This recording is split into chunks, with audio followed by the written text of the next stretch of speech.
Muito bem, senhoras e senhores, começando mais um Loucos por Automobilismo, edição número 172 do seu podcast favorito de velocidade. Hoje, para responder as perguntas dos nossos ouvintes e falar, claro, né, do Grande Prêmio do Brasil, que eu acho que a maioria das perguntas aí está direcionada, né, o resultado do Grande Prêmio de São Paulo. Estou falando do Grande Prêmio do Brasil porque eu sou da moda antiga, mas ainda vou acostumar que é Grande Prêmio de São Paulo, né? E vai ser esse final de semana, né? O pessoal já está chegando, os pilotos já estão circulando pela cidade, já tem movimentação lá em Interlagos. O Fábio Campos deve estar roendo as unhas, porque ele não está lá, mas ele vai explicar para nós daqui a pouco. E vamos chamar primeiro o grande Adalto, já vai aparecer aqui. Vocês vão ver o brilho nos olhos aqui do Adalto, porque ele está muito feliz que a netinha dele chegou. Ele não tem mais olhos para nada. Tivemos que forçar ele a vir aqui fazer o podcast, porque senão ele não vi nem isso ele queria vir fazer. Não mesmo, não mesmo. Uma coisinha desse tamanho assim. É uma coisinha desse tamanho que faz barulho, né, Adão? Faz barulho, faz barulho. Quando fica brava, sai de baixo. Viu? Nossa Senhora. Bichinha, quando fica brava. Não é fácil. Mas não. acostumou logo com o opa dela. Eu sou opa. Opa. Opa. Porque o outro é o vovô e eu sou opa. Opa é avô em alemão, né? Só que vai ser o primeiro opa da história que não fala alemão. Então, é tão pequenininho, já sabe falar alemão, né? Que coisa, né? Esses meninos são cada vez mais precoces, né? Impressionante. Muito bem, vamos lá. Muita agitação, né? Isso. E vamos ver o que vai acontecer. Já estão falando que o Hamilton vai trocar motor. Ele não confirmou, né? Mas eu acho que vai, hein? Não sei. Vamos ver. Eu vou saber isso, acho. Ih, rapaz, vamos ver. Tô achando que alguém vai embebedar alguém e vai descobrir algumas informações, mas a gente vai ficar sabendo disso na próxima edição. Bom, vamos chamar também o Fábio Campos, já vai aparecer aqui. O Fábio Campos deve estar sentindo assim uma certa ansiedade, tremor nas mãos, que afinal de contas, né, depois de tantos anos vindo a Interlagos, esse ano ele vai ver o GP do Brasil de longe, né? Não sei qual seria a sensação disso aí, hein, Fábio? Olá para você, olá para o Adalto, olá para as proles de vocês que estão aí perto e a gente nunca vê, são ocultas. Estamos aqui participando hoje dessa edição de quinta, que ainda totalmente numa situação improvisada aqui, utilizando caixas, juntando mesas e cadeiras equilibradas aqui, torcendo para não despencar tudo, mas não despencou no último Loucos, vamos torcer para que a gente chegue até o final dessa edição aqui inteiros. Mas o Grande Prêmio do Brasil, o Grande Prêmio de São Paulo, né? São Paulo. Você muito bem se corrigiu. É um evento super legal de ir, um evento bacana, né? É uma experiência que a gente já falou aqui, né? Tem um especial aqui na página do Auto Racing para quem quiser conferir lá, a gente falando de tudo que envolve, né? Quem vai para a pista. Tem gente me mandando mensagem, me pedindo dicas, eu fico até feliz, tento ajudar da maneira que eu posso. Mas, Bruno Aleixo, eu vou confessar para você que depois de 22 grandes prêmios seguidos, eu não estou sentindo muita falta, não. Entendeu? Eu já estava, antes da pandemia, eu já estava pensando em colocar o pé no freio. Não é dizer que acabou, porque, claro, né, a gente nunca vai encerrar a história de ir para Interlagos, né? Vou ter grandes prêmios no futuro que eu vou, mas esse ano estava muito incerto, o grande prêmio foi oficialmente, né, confirmado em termos de documentação há um mês atrás. Enfim, e toda essa situação de pandemia que a gente falou, né? Tá muito melhor, mas ainda não acabou, né? Então, tudo isso somado vai ser legal, porque eu vou ver a cobertura da TV inglesa do Grande Prêmio pela primeira vez, a cobertura mesmo, como que esses caras falam do Brasil, o que eles mostram do Brasil. Né? Eu sempre voltei da pista e revi a corrida, mas aí é só a corrida. Dessa vez a gente vai poder acompanhar com uma extensão e trazer aqui no Loucos de terça, né? Quem sabe alguma coisa interessante também. Legal, muito bem. Vamos lá então, né? Você está vendo aqui os nossos twitters já aparecendo, né? O meu @BrunoAleixo80, o do Fábio @CamposFB e do Adalto @AdaltoRace. Não se esqueça do joinha, não se esqueça de se inscrever no canal. Hoje foi colocado lá um pedaço do vídeo que a gente fez algumas terças-feiras atrás aí, dando dicas aí para Interlagos. Quem vem para cá e ainda não saiu, né, que vem de outra cidade ou está aqui em São Paulo e vai pela primeira vez, tem algumas dicas lá interessantes, né? Acessem lá, tá lá na página do Auto Racing no YouTube, né? Isso. Bom, vamos começar as perguntas, né? Tem muitas perguntas. E a primeira pergunta aqui é o seguinte, do Igor Árabe. Ele quer saber qual a opinião nossa sobre o autódromo de Dubai, que ele acha que seria uma boa a Fórmula 1 correr nele. Que está dizendo, não é Yas Marina, é Dubai. Você conhece, Fábio? Só o mapa, Bruno. Eu vou decepcionar o ouvinte. Já começo decepcionando o ouvinte, né? É sempre bom. É sempre manter a tradição. Porque eu vi o desenho, né? Tem o desenho da pista. Ela parece um pouco esse desenho dessa pista da Rússia que vai chegar para a Fórmula 1 em 2023. Mas eu nunca vi corrida lá, então é difícil opinar. Só por desenho, eu acho que é enganador, porque eu sempre falo, né? Bahrein e Qatar parecem no desenho, mas na hora que você vai ver, são completamente diferentes. Então, opinar assim só pelo mapa, não sei se vocês viram o desenho da pista, mas eu nunca vi corrida lá, Bruno. Então eu não sei se seria bom. Tem algumas retas longas, algumas curvas de alta, enfim. Tem que ver também a largura da pista. É difícil, né? Só no desenho do mapinha. Pelo desenho é difícil. O Plínio Rodrigues, boa noite, loucos. Qual é a vantagem que a Red Bull leva em ter duas equipes que Mercedes, Ferrari e Renault não conseguem perceber? E aí, Adalto? É usar a segunda equipe, a AlphaTauri, como laboratório, como eles fizeram com o motor Honda 2 anos, praticamente. E esse ano com o Tsunoda, né? Esse ano com o Tsunoda. Então é isso, é uma vantagem bem grande, né? Mas custa caro, né? Essa vantagem, né? Você ter uma equipe inteira que você tem que manter, com piloto, tudo, com engenheiro, tudo, né? Uma equipe inteira custa caro, mas é uma vantagem técnica, não tem dúvida nenhuma. Não tem dúvida nenhuma. E aí, Fábio? Não, só para lembrar, vale lembrar, né, que assim, a Honda entrou primeiro na AlphaTauri, né, na Toro Rosso, ficou um ano na Toro Rosso, depois a Red Bull pôde avaliar, né, a Red Bull pôde pegar os dados daquele motor e aí sim passar do motor, porque no primeiro ano foi Honda só na AlphaTauri. Lembram quando houve o divórcio com a McLaren? Aí a Red Bull pôde avaliar, acho que esse é o benefício. Agora, o benefício técnico hoje não é tão grande assim não, porque a AlphaTauri, isso é importante, ela não é tão igual à Red Bull. Não é um carro assim exatamente, claro que você tem coisas que uma passa para a outra, mas vale lembrar, por exemplo, a AlphaTauri recusou a parte traseira da Red Bull, que ela poderia ter sem gastar token, por causa da questão do câmbio, ela não quis. Então existe uma diferenciação, assim, não é tudo igualzinho, assim, olha lá, vamos testar acertos com os dois carros. Não, isso não. Bem, assim, porque muita gente pode pensar, é uma equipe beta, é tudo igualzinho, pega, joga lá, testa. Não, a AlphaTauri ela tem um caminho bem diferente da Red Bull, mas é claro que tem algumas coisas que são realmente intercambiadas, como diria o outro. Muito bem. O Drácula, grande Drácula.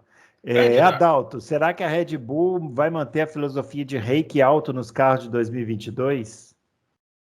Olha, Drácula, eu estou duvidando até de. Estou duvidando de tudo, mas teoricamente não pode, porque o efeito solo você precisa do carro o mais rente ao asfalto possível, entendeu? O efeito solo é justamente para sugar, é um efeito de sugar, né? Tá aqui é para sugar. Então, se tiver alto, não suga. Então, teoricamente, não. A não ser que, como esses caras são loucos, de repente alguém inventa alguma coisa lá, mas nas leis da física, teoricamente, o carro tem que ser o mais baixo possível inteiro.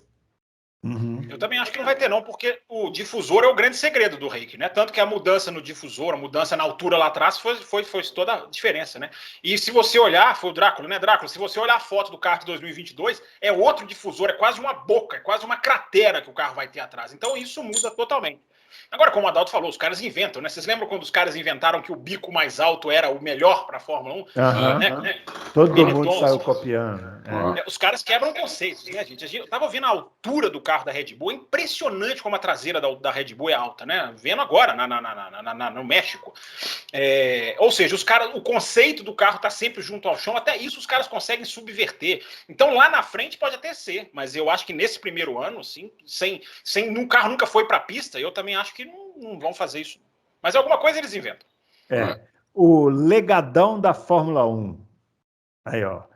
A troca do motor do Hamilton, caso confirmada, é um indício de que a Mercedes se sente mais confiante no traçado de Interlagos? E aí, Fábio? Essa pergunta é muito boa, Bruno, porque a gente tende a... Eu estava pensando sobre isso, né? A gente tende a achar que as equipes vão ter que trocar motor na pista em que elas são ruins. E não é bem assim. O Andrew Chauvelin já tinha falado sobre isso lá na Turquia. A tendência é trocar motor sempre é uma pista em que você pode ultrapassar. Né? A Red Bull trocou na Rússia porque a Rússia é uma pista que dá para recuperar a posição. Então, por que a Mercedes não trocou no México? Porque o México não é como Interlagos. Interlagos é muito mais ultrapassável, né, do que México. Né? Aliás, Interlagos é um traçado privilegiado. Né? Isso é importante a gente falar, não sei se alguém vai perguntar sobre isso, mas é um traçado privilegiado, né? Um traçado com desafiador, um traçado num espaço pequeno, mas que gera cada corrida excelente. Né? Então, eu acho que a Mercedes, eu também estou lendo muita gente ali meio que batendo o martelo de que vai trocar. Eu acho que vai trocar, mas é só um achismo meu.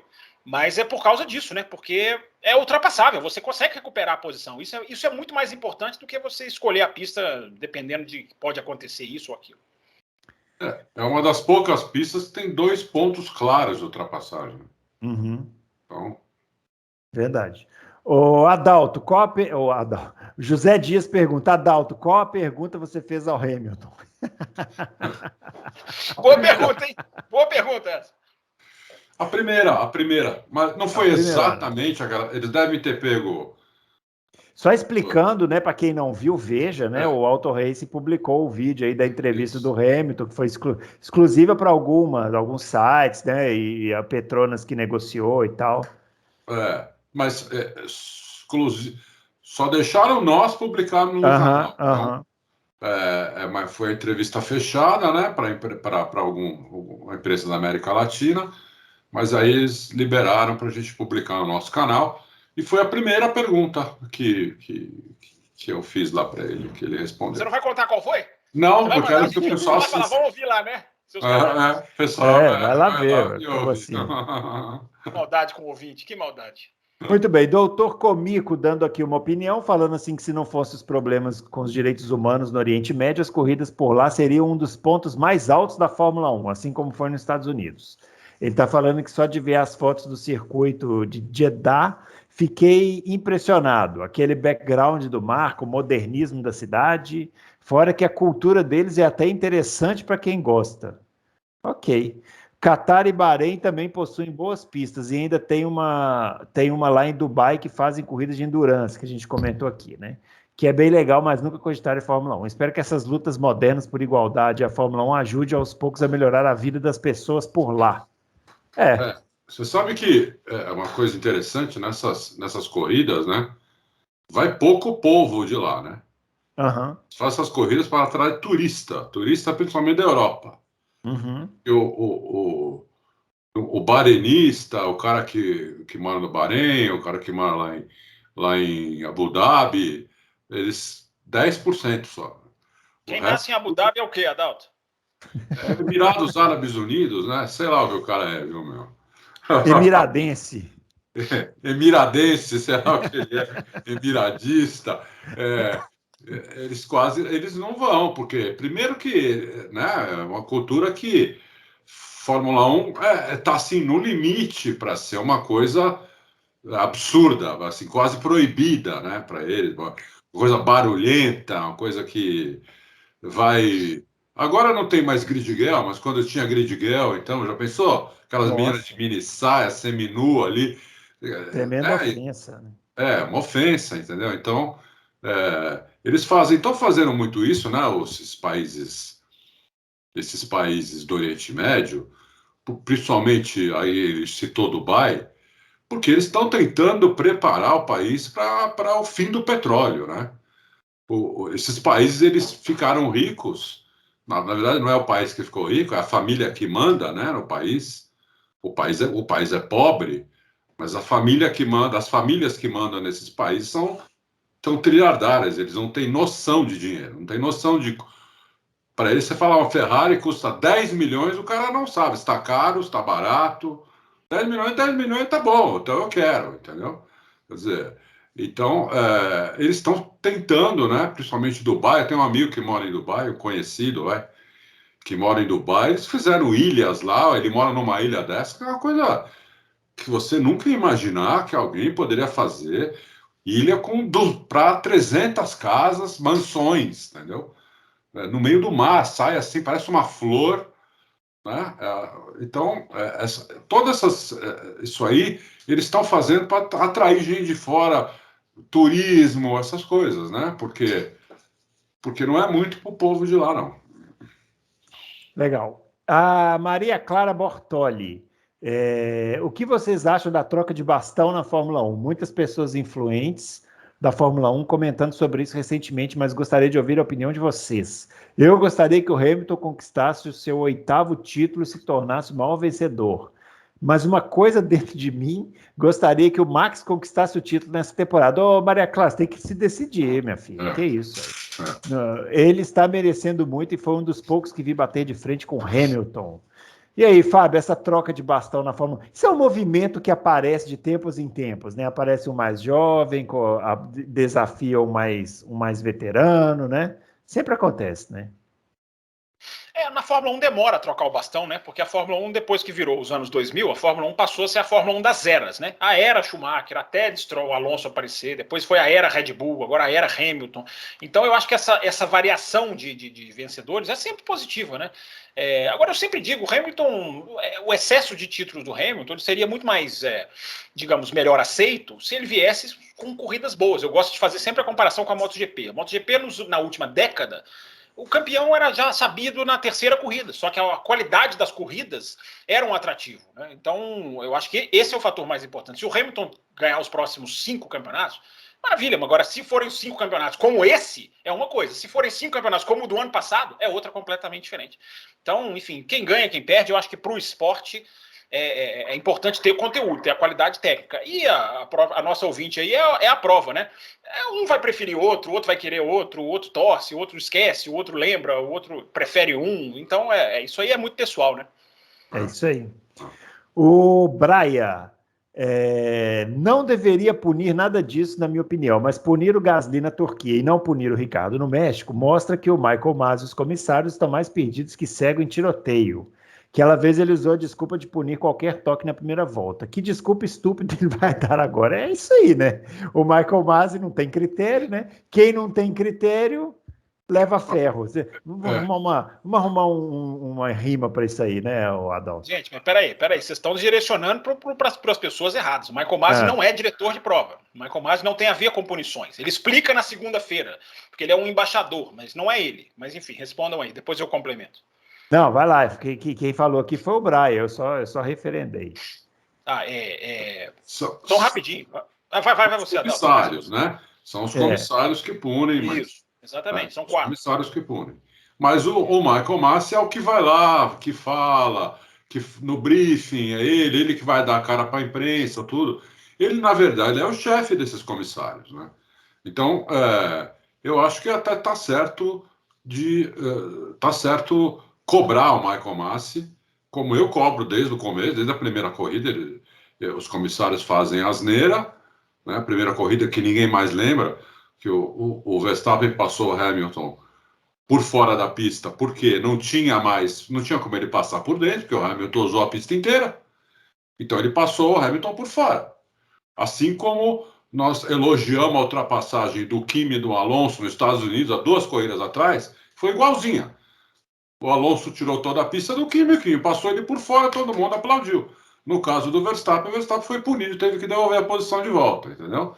Então, quer dizer, eles não têm critério, cada vez é um, e a única maneira seria ter comissários fixos, tudo com regras definidas do começo do ano que valessem para o ano inteiro, e não ficar mudando como é. Toda corrida tem mudanças absurdas. Só é importante ressaltar o seguinte, gente.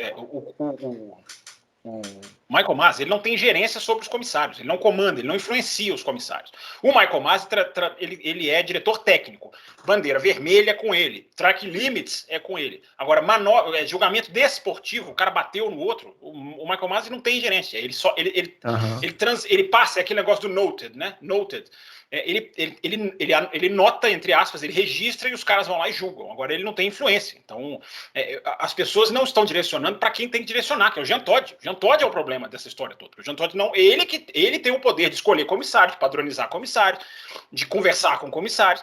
Ele tem esse poder. O Michael Masi, ele não tem influência nas decisões de batida. O Michael Masi não tem nada a ver com a punição ao Gasly, não tem nada a ver com a não punição ao Ricardo.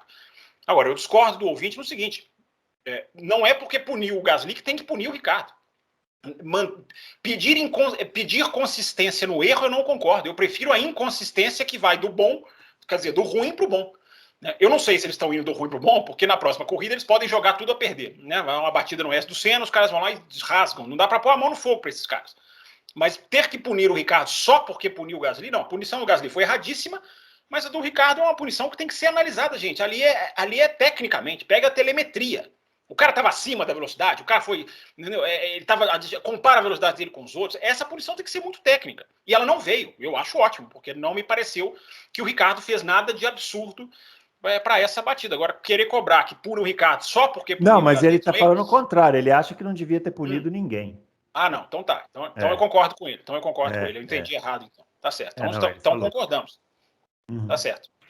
Muito bem. O William Alves de Almeida pergunta para os três: qual feito está sendo mais significativo esse ano? A Red Bull conseguir chegar no nível da Mercedes depois de 7 anos de domínio da equipe alemã, ou a Mercedes desenvolver seu carro e igualar a Red Bull depois de apresentar um carro que não tão bom na pré-temporada e mostrar uma evolução constante ao ponto de estar forte na disputa do título, faltando 4 provas? O que mais surpreende a Red Bull superar a Mercedes depois de 7 anos de domínio? A Mercedes, ele repetiu aqui. É isso. Quer saber qual é o que mais surpreende esse ano? Adalto. Para mim, o que mais surpreende é a Mercedes ter começado muito ruim na pré-temporada e conseguir melhorar tanto o carro como eles conseguiram. Para mim, é isso que surpreende. Porque o que matou a Mercedes foi o corte no assoalho, que eu achei que eles fossem eles fossem disputar P3 depois da pré-temporada, e eu falei, eles vão disputar P3 no campeonato, nem P2 vão ser. E estão aí disputando o título. Então, para mim, isso aí é mais importante. E aí, Fábio? Não, eu acho que eu não vou escolher nenhuma nem outra. Eu acho que assim, ambas têm méritos. Eu acho que a Red Bull se aproveitou. Não é a Red Bull que chegou e falou assim, vamos bolar aqui uma solução e vamos ganhar da Mercedes. Não. A mudança do regulamento foi fundamental. Casou com o estilo da Red Bull, né? Então, tanto que naquela época teve suspeitas, lembram? Aston Martin querendo contestar a regra. Então, todas têm mérito. Agora, as mudanças da Mercedes também eu não acho que são tão grandes assim. São aquelas mudanças sutis. Fez em Silverstone aquele upgrade, agora casou do mecanismo fazer certinho. São mudanças pequenas. Claro que os caras têm mérito, mas eu acho que o regulamento, os parabéns eu dou para a mudança de regulamento, né? Que fez com que a Fórmula 1 fosse equilibrada. E sempre bom lembrar, né? A mudança de regulamento não foi planejada, foi efeito dominó da pandemia. Né? Isso para mim é vital, né? Porque se não tivesse o Luciano Burti falou isso aqui. Luciano Burti falou isso aqui. É uma pena falar isso, mas a gente tem que agradecer a pandemia por ter uma temporada. Uma temporada emocionante. Bom, o Fabiano Aroeira de Almeida: estaria o Nelson interessado na fusão de DNAs para o aguardado nascimento do futuro campeão Verstappen? Piada, né? O Verstappen namora. Verstappen ia ser legal. Já pensou o cara com esse nome? Verstappen. Eu estaria, né? Imagina se tem um desses, né? Mas o Max está muito jovem para casar ainda, né? Acho que... Não sei se ele está pensando em casar com a Kelly Piquet. Acho que... Quantos anos ele tem? 22, não é isso? Eu sei lá. Por aí. Eu não sei nem quantos anos ele tem, nem se ele está querendo casar com a sei lá. Meio jovem para casar. O Mailton Tavares. No GP do México, Pérez passou a sua asa traseira para o carro do Verstappen. Dessa forma, é possível que o Bottas esteja passando suas peças de motor para o carro do Hamilton, levando o Bottas a seguidas punições devido à troca de peças e o Hamilton não.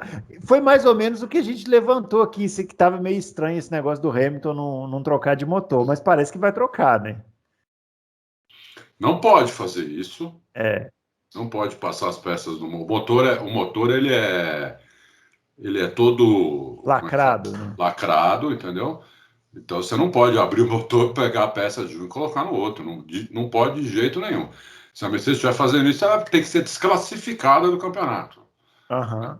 Então, eu duvido que ela esteja. E eu não sei se vai trocar o motor ainda. Eu vou saber, mas eu não sei ainda. Não sei se vai trocar. Muito bem. O RSR e o Mate não deu mais informações sobre a Red Bull, concorrência, pilotos, upgrades, etc. Eu adoro quando a pessoa manda essa pergunta, tipo, mas e o fulano? Deu alguma notícia? Bom, deixa eu matar aqui isso aqui. É o seguinte. 8 horas da noite hoje, Mate Dude aqui em casa para churrasco, só que tá horrível o tempo, frio, chovendo. No fim vai ser uma pizza, mas vem os dois. Então, eu não tenho certeza se eu vou ter muita informação técnica, porque vem os dois. Ainda bem que o pessoal aqui não sabe o seu endereço, né? Porque do jeito que tem uns curiosos aqui, ia fazer plantão na porta da sua casa só para descobrir quem é, né? É verdade. Mas o Adalto já encomendou 3 caixas de vinho, né? 4 garrafas de uísque e vários engradados de cerveja, e ele vai descobrir tudo que vocês querem saber. Muito bem. O rato do indoor. Esse sistema da suspensão da Mercedes não faz o carro consumir mais pneus? E aí, Fábio, você que explicou aí o sistema de suspensão porta-malas da Mercedes. Efeito porta-malas, né? Não só eu expliquei, não, nós dois explicamos aqui, o Adalto também explicou todo o mecanismo, né? Mas não, porque o segredo é justamente o ir e voltar, né? Ele baixa na reta, que é onde precisa baixar, é onde ajuda a baixar, é onde o carro, né, não quer o drag, né, não quer o arrasto, e ele sobe de novo na reta, ou seja, volta a asinha para a posição e a asa ajuda a controlar na curva. Então não tem desgaste de pneu, não tem não. Quem foi que fez a pergunta, Bruno? O rato do indoor. Rato do indoor? O pneu não é o problema, não. Outra pergunta que ele faz aqui para você é se uma eventual batida proposital entre o Max e o Hamilton na última corrida vai manchar o título de campeão, seja lá de quem for. Depende de como for a batida, né? Uma batida proposital escandalosa, a la Schumacher, a la Senna, a la Prost, eu acho que ficaria muito feio. Agora, eu estava pensando, a gente fez essa discussão aquele dia, né, no programa, né, o que a gente achava do caráter, mas da possibilidade. Eu estava pensando, né, gente, se chega em Abu Dhabi, olha a situação que pode acontecer em Abu Dhabi. Vamos supor que vai para Abu Dhabi, fica ali uma diferença de 5 pontos, uma diferença apertada. E aí o segundo colocado, Verstappen em primeiro, Hamilton em segundo, ou o contrário, Hamilton em segundo, Hamilton primeiro, Verstappen em segundo. A gente pode viver uma situação em que, no final da corrida em Abu Dhabi, um vai para cima do outro, e aí a gente tem aquela situação, se o piloto de trás não ultrapassar, ele não é campeão. E se o piloto da frente for ultrapassado, ele perde o título. Imagine as voltas finais. Essa situação matemática, ela vai quase que ser como um imã para uma batida. Tomara que isso não aconteça. Mas eu só estou tentando colocar aqui para as pessoas refletirem. Pensem nesse cenário. Uma situação em que o piloto de trás está indo para cima e se ele não passar, acabou. E o outro, se perder a posição, acabou para ele. Aí, gente, vai ser realmente muito complicado. Mas eu repito, eu não acho que esses dois tenham a tendência de querer bater um no outro. Eu não acho que esteja nesse nível, mas eu sempre falo, eu posso estar redondamente enganado. É que assim, né? Mas mancha o título. Bater proposital, mancha o título. O problema é o seguinte, problema é as pessoas saberem julgar se é proposital ou não. Esse é o problema. Exatamente. Porque as pessoas não sabem julgar. Elas acham que o Hamilton bateu no Verstappen de propósito em Silverstone e que o Verstappen deu o troco em Monza. Não, sabe o que eu acho engraçado? Não foi uma coisa e nem outra. As pessoas não sabem julgar. A gente fez o programa depois de Monza aqui de 1h30, praticamente só falando da batida, explicando. O Adalto mostrou imagem, o Fábio explicou o negócio da roda forte e tal. Aí você bota o vídeo lá, ainda assim vem um e fala assim, mas eu acho que foi proposital. Então não dá, entendeu? Porque eu acho o seguinte, essa situação que o Fábio aí tá narrando, a possibilidade de ter uma batida é enorme. Mas não porque vai ser proposital. Porque um vai jogar duro com o outro. Exatamente. Só que a galera vai achar que é proposital. A gente pode sentar aqui no Loucos, fazer 5 horas de programa explicando que não foi proposital. Mas vai ter uma turma que vai achar que foi. Então, hoje em dia o debate está muito prejudicado em várias áreas do conhecimento humano, né? E no esporte não é diferente.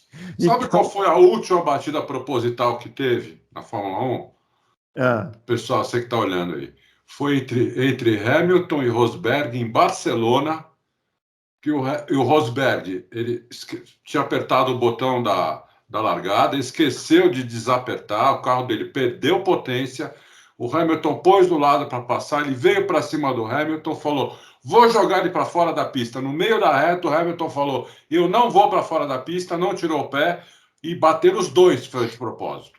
O Rosberg bateu de propósito e o Hamilton não tirou o pé de propósito. Foi a última batida proposital que teve na Fórmula 1. Depois dessa não teve mais nenhuma. A da Áustria dos dois veio depois, hein? Eu acho que a da Áustria foi a última, hein? A Áustria que o Rosberg, a última volta da Áustria que o Rosberg fala assim, ó, vamos passar reto nós dois, eles batem e os dois pode saem... ser, eu tinha me esquecido. É que eu achei que era de Barcelona. No mesmo ano. Muito... Mas é verdade, a da Áustria... É que da Áustria você tem ainda uma desculpa que perdeu a freada. É que batida no meio de uma reta... Né? mas eu vou falar para vocês, ó, olha como é confuso, porque na realidade, tá, tudo bem, foi proposital? Foi. Mas também foi os dois jogando duro. Proposital para mim é o que fez o Schumacher quando ele morreu. É o que fez o Senna com o Prost com o Sinistro, que é proposital. Vou contestar o Adalto. A última batida proposital foi o Vettel jogando o carro para cima do Hamilton sobre o safety car em 2017. É verdade. No Azerbaijão. Esta foi a última batida proposital. Aquele foi um totozinho tão pequeno que...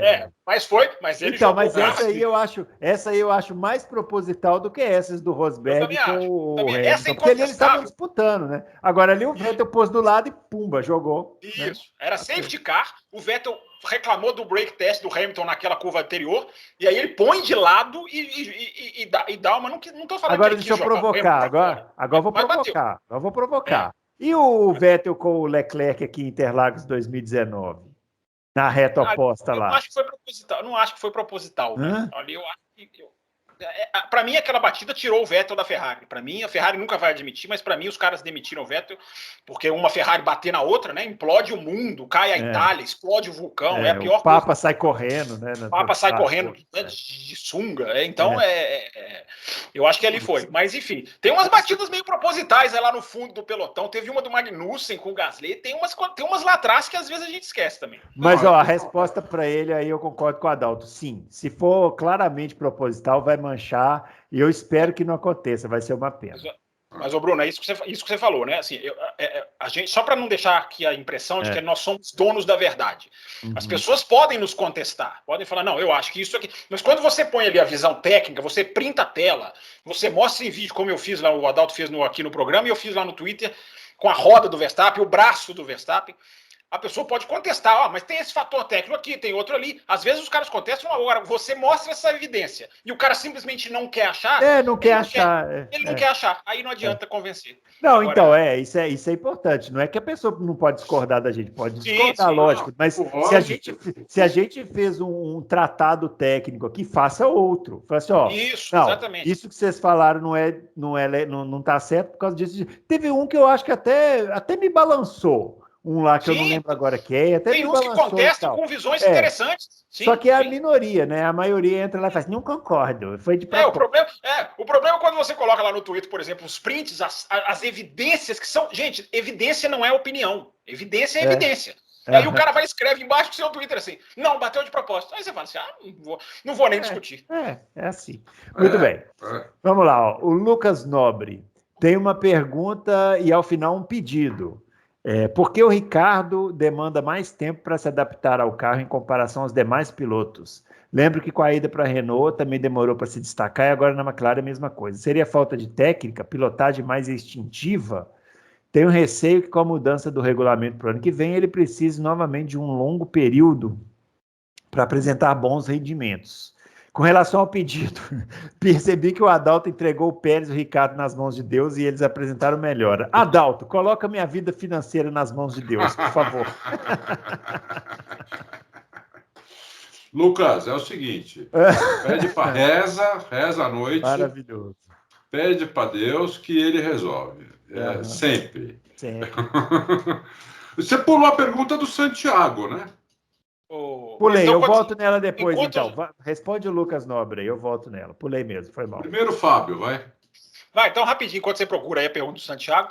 Eu acho o seguinte, eu acho que o Ricardo, a questão não é problema de tempo de adaptação, é estilo de pilotagem. Se o Ricardo pular de um carro que é o estilo dele para outro, pensem bem, o Ricardo não levou muito tempo para se adaptar a Toro Rosso e não levou tempo nenhum para se adaptar à Red Bull. Ele já sentou na Red Bull em 2014, estreando, metendo tempo no Vettel. Então, a gente pega só o pedaço de cá, né, Renault, onde ele demorou um pouco, e McLaren, onde ele demorou também, demorou até mais, para dizer que ele tem problema de adaptação. Mas e os outros dois que ele adaptou bem rápido? O problema é o estilo. Se o cara pega um carro que o estilo não casa, ele demora mais. Talvez o Ricardo não pegue tão rápido quanto o outro, mas ele já se adaptou rápido em outras situações também. Para mim é mais questão de estilo do carro do que tempo. Isso para mim mostra que o Ricardo não está na mesma prateleira dos melhores, do Hamilton e do Verstappen, por exemplo, entendeu? O Verstappen a gente ainda não tem absoluta certeza, apesar de que a mudança de tocada que ele fez na Red Bull para mim foi espetacular, né? Foi quase uma mudança de equipe, porque o carro mudou muito, mas então o Ricardo ele tem essa dificuldade. Se ele dá sorte de pegar um carro que o estilo dele casa bem, é um avião.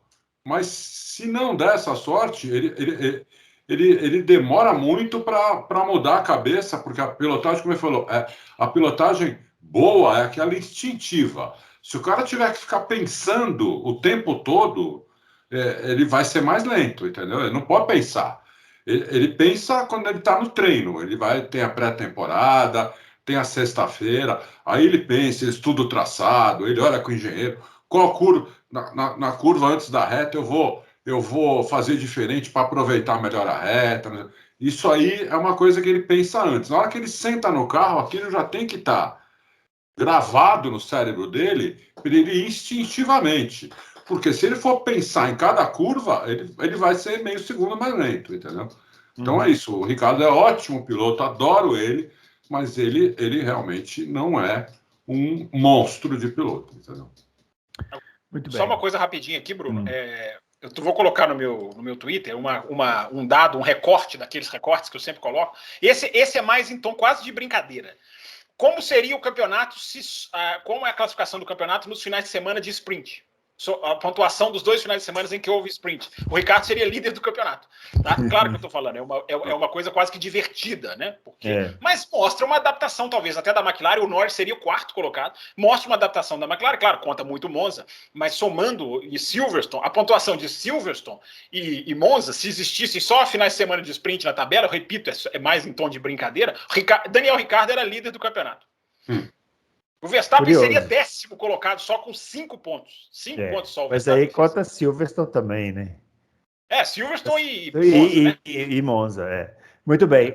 A pergunta do Santiago, muito boa. Ele pergunta, vocês acham que o Max, apesar de jovem, subiu bastante o sarrafo em leitura geral de corrida? Muito, muito. Falamos isso no último Loucos, na terça-feira. Muito, muito, muito, muito. Tá vendo até a corrida do companheiro de equipe, que é uma coisa que, né, realmente demais.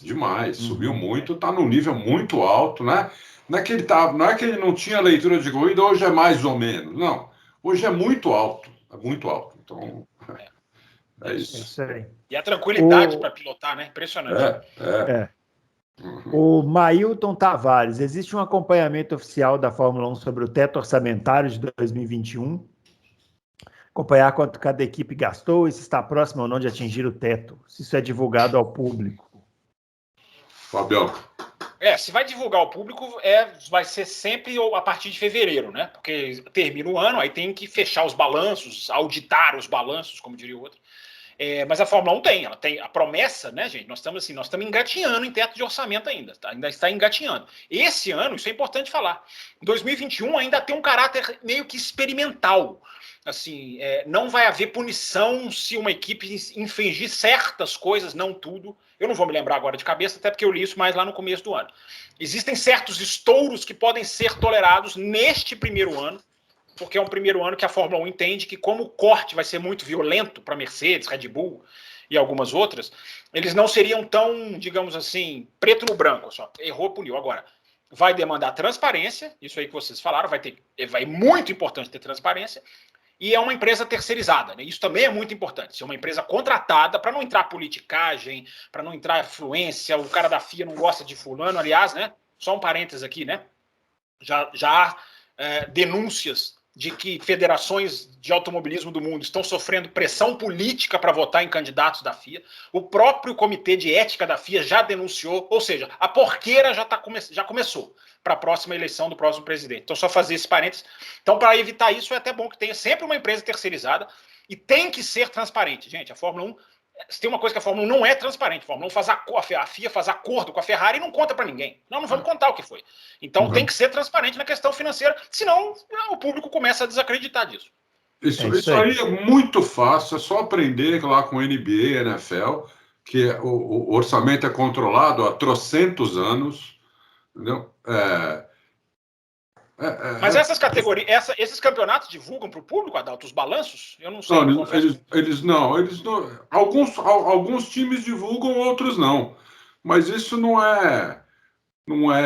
Eu acho que isso não é o mais importante. O mais importante é ficar dentro do orçamento, né? Agora, se a equipe não quiser falar, olha, a gente gastou. Porque, veja bem, como tem coisa que não está no orçamento, como salário de piloto, como viagem, como marketing feito nas pistas, os eventos que eles fazem, isso não está no orçamento. Então, uma equipe pode gastar 200 milhões com isso. O salário dos três principais também não está. Tá? O salário dos três principais exatamente. Então, por exemplo, Christian Horner não está nisso, Toto Wolff, todos os chefes de equipe, provavelmente o Adrian Newey não está nisso. Então, eu acho que isso eles não são obrigados a fazer. Eu acho que o que devia ser obrigado a fazer é o seguinte: dentro do que pode gastar, né, fora isso daí, gastou o que estava previsto? Gastou. Então tá bom. É isso. Isso eu acho que tinha que ter. Agora, o resto não, né? Porque senão eu tinha que mandar esses pilotos. Não tinha. Vocês viram o avião do Verstappen? Sim, o senhor colocou aqui no último podcast. Aquele avião é para 20 pessoas, meu. Quanto custa um avião daquele? Eu te falo, 35 milhões de dólares. Você sabe o que você comprou, né? Isso para comprar e para manter um avião desse. Para manter um avião, você dos 100, 200 mil dólares por mês. Então, aliás, tem umas fotos, o Auto Racing está com as fotos dos carrinhos chegando, né, lá no aeroporto, né? Diz a lenda que o Adalto foi no aeroporto receber a netinha, deu uma escapada, pulou o muro, aí foi lá e tirou foto, depois foi preso. Você vê uma notícia aí, ó. Doido invade o aeroporto de Guarulhos, é o Adalto que foi lá. O Bruno, só aproveitando o gancho, a Fórmula 1 está enfrentando um problema de atraso de carga. Logística, né? Parece que está tudo atrasado aí. Ficou muita coisa presa lá no México. A Fórmula 1 já aboliu para o Grande Prêmio do Brasil o toque de recolher, né? Porque só pode trabalhar até uma certa hora da noite, depois os mecânicos são obrigados a não tocar no carro. Não vai ter isso, porque os caras vão ter que virar a madrugada por causa do atraso. Eu não sei exatamente o que atrasou, quais foram as peças, mas enfim, atrasou o carregamento, meu amigo, atrasou o trabalho. Muito bem. O Vitor Meneguin. Loucos e malucos por automobilismo. A Mercedes não utilizou o sistema de suspensão na corrida do México? Vocês acham que o efeito solo dos carros no ano que vem vai eliminar os carros com reiki? Essa segunda a gente já respondeu, né? Já. Usou sim o truque da suspensão no México, lógico que usou. Tá, você via na reta, quando vê a foto da primeira volta, a diferença do aerofólio da Mercedes está lá para baixo. Em relação ao Verstappen, que está por fora, o carro dele atrás muito mais alto, da Mercedes lá embaixo. Usou sim. Talvez a dúvida, rapidinho, Bruno, talvez a dúvida do ouvinte é porque no México o efeito dele é muito menor. Muito menor. Por quê? Porque os outros... Qual que é o segredo? Ele neutraliza o ar e os outros carros que não fazem isso vão lá tomando a pancada do ar. Como no México tem menos ar, a diferença percentual foi muito atenuada, né? Então, às vezes o ouvinte está com essa impressão por causa disso. Muito bem. O Saulo Dantas, boa tarde a todos. Domingo vai dar Lewis Hamilton para o campeonato pegar fogo e vai chover no GP do Brasil. Realmente, se seguir aqui o...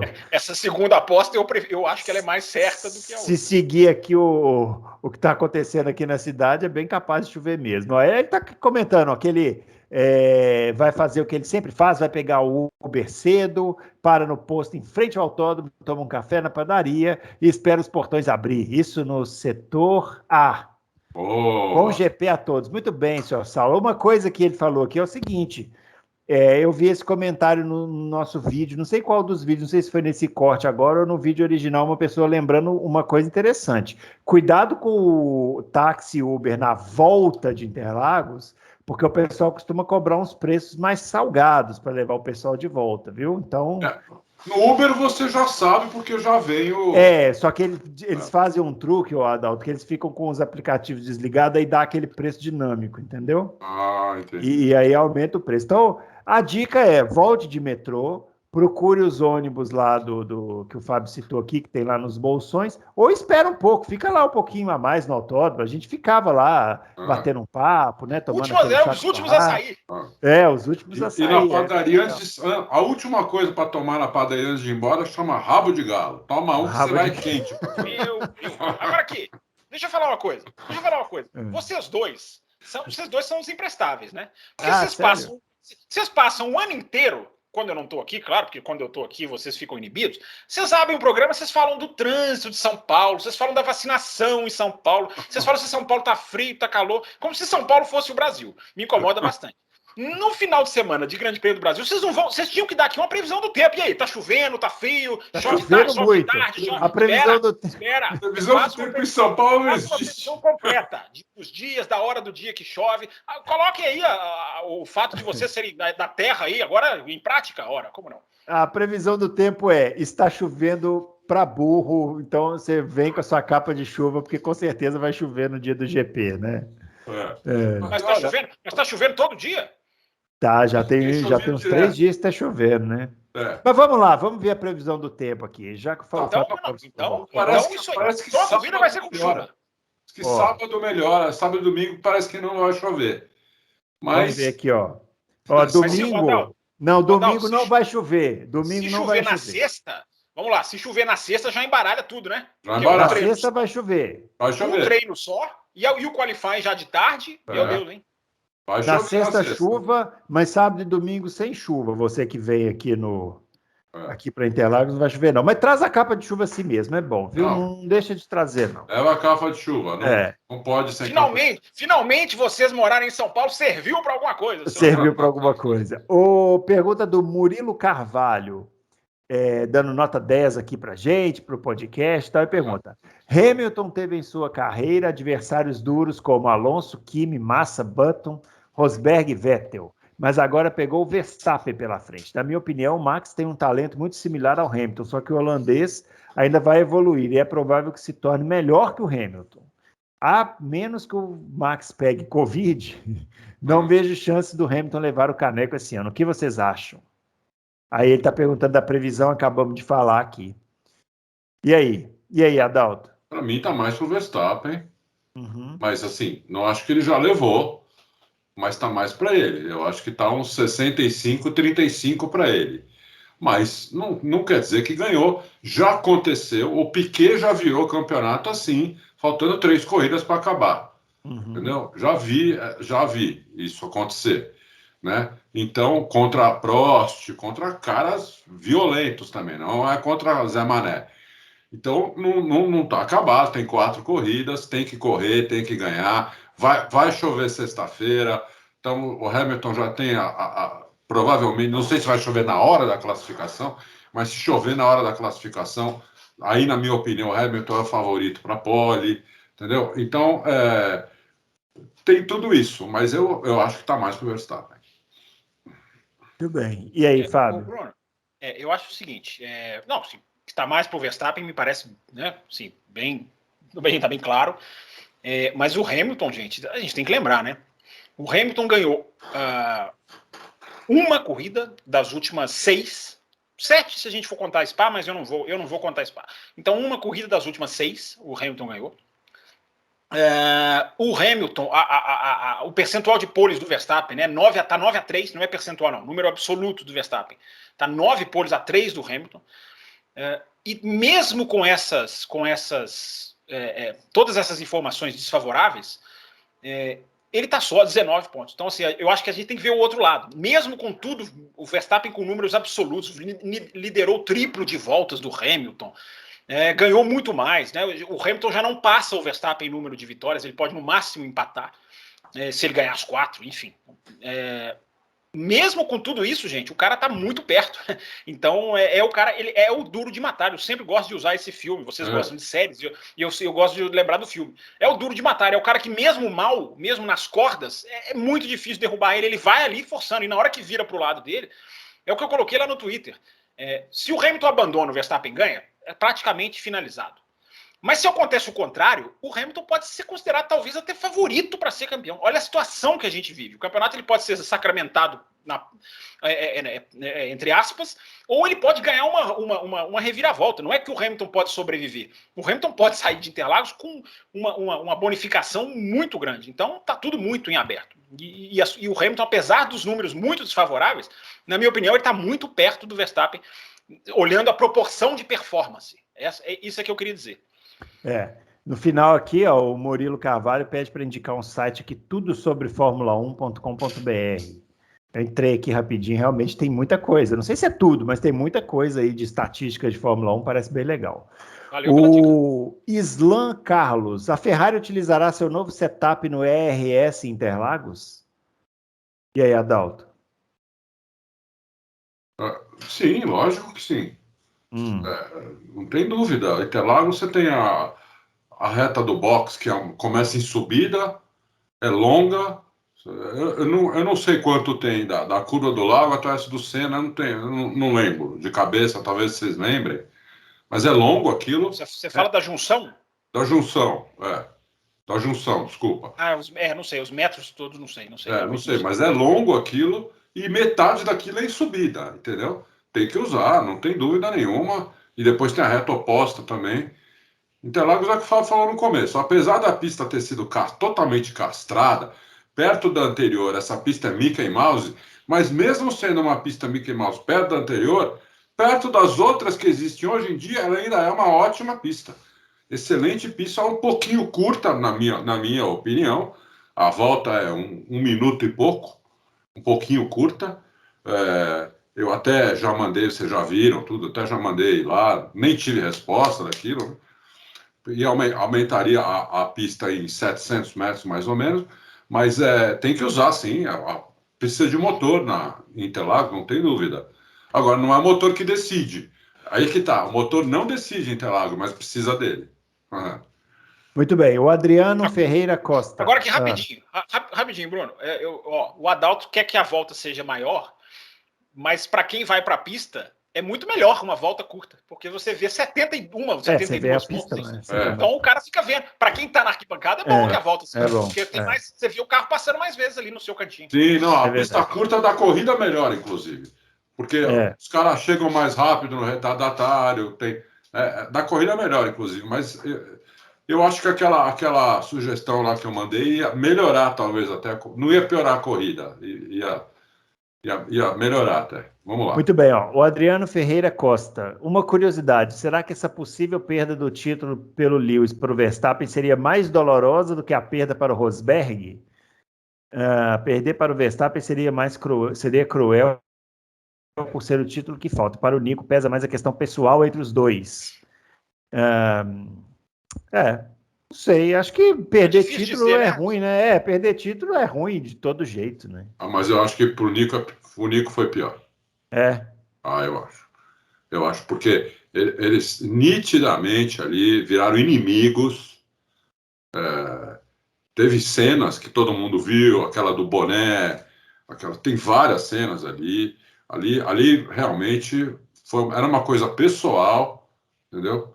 Que o ambiente ficou tão ruim que o Rosberg até se aposentou, entendeu? Eu acho que para o Max ele vai ficar muito chateado, mas eu acho que para o Nico foi pior. Agora, que legal a notícia de que o Max vai usar o número 1 se ele for campeão, né? Achei muito legal. Isso é muito legal. Graças a Deus. Eu acho bacana. Eu acho bacana o cara botar o número 1 ali. Eu acho legal. Eu falo que vou torcer para ele. Os MotoGP também estão abrindo mão disso. Eu tô com saudade do número 1. Eu também. Concordo. Número 1, gente. Pô, tem que usar o número 1. O campeão tem que usar o número 1. Lembra o Vettel? Isso. O Jonathan O Hamilton, aqui rapidinho, o Hamilton usou o número 1 numa sexta-feira na Alemanha.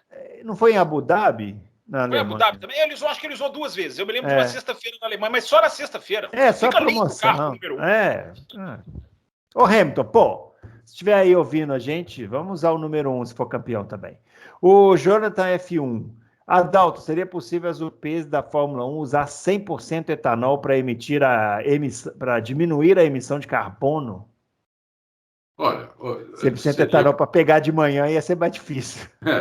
Essa UP não, ele tem que modificar o carro, principalmente tem que modificar o motor de combustão interna, né?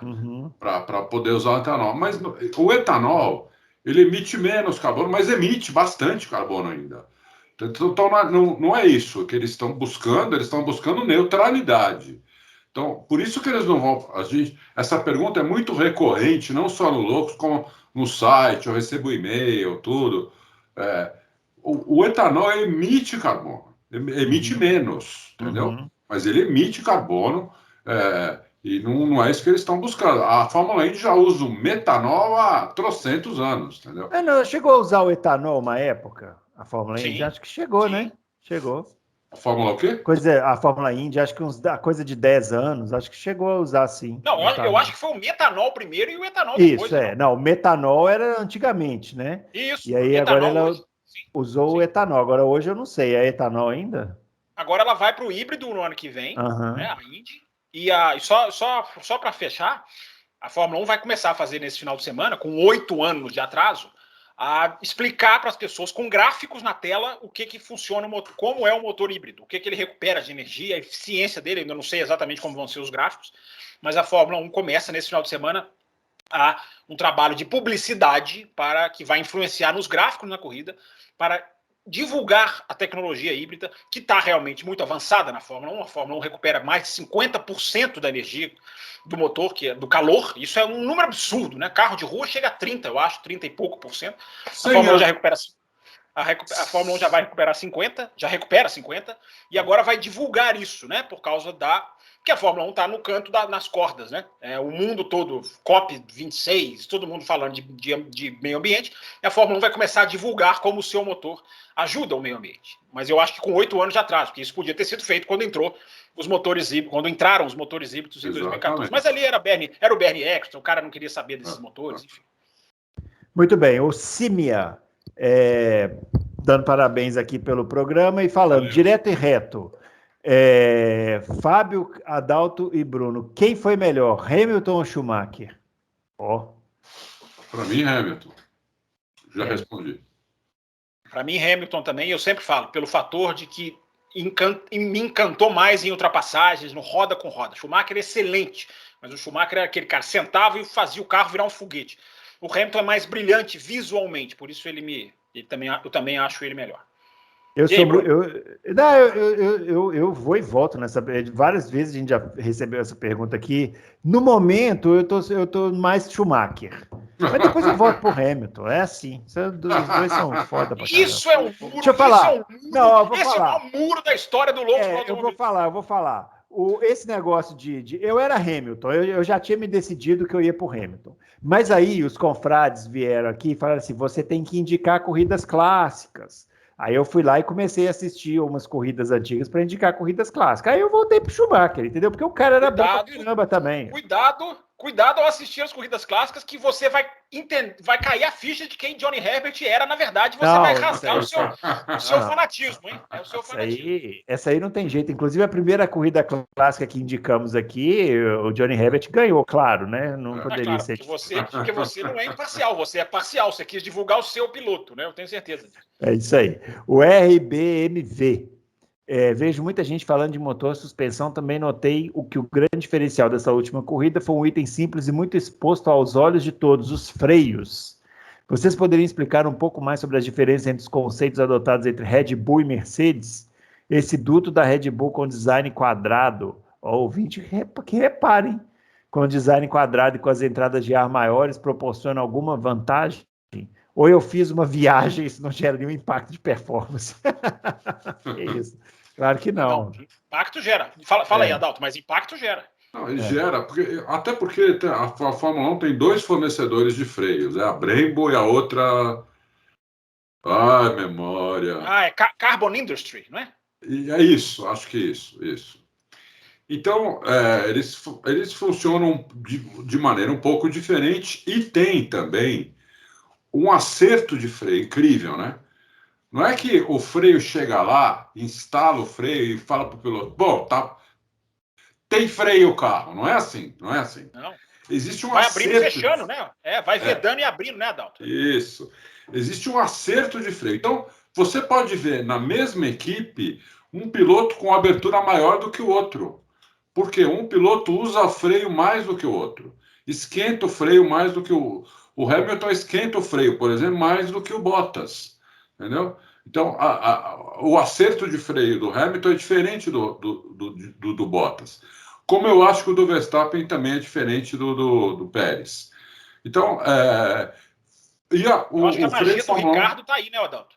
O Ricardo, com esse problema da freada dele, né? Tem um piloto que freia com o volante reto e quando ele vira o volante já está tirando o pé do freio. Tem aquele que continua freando forte, virando o volante.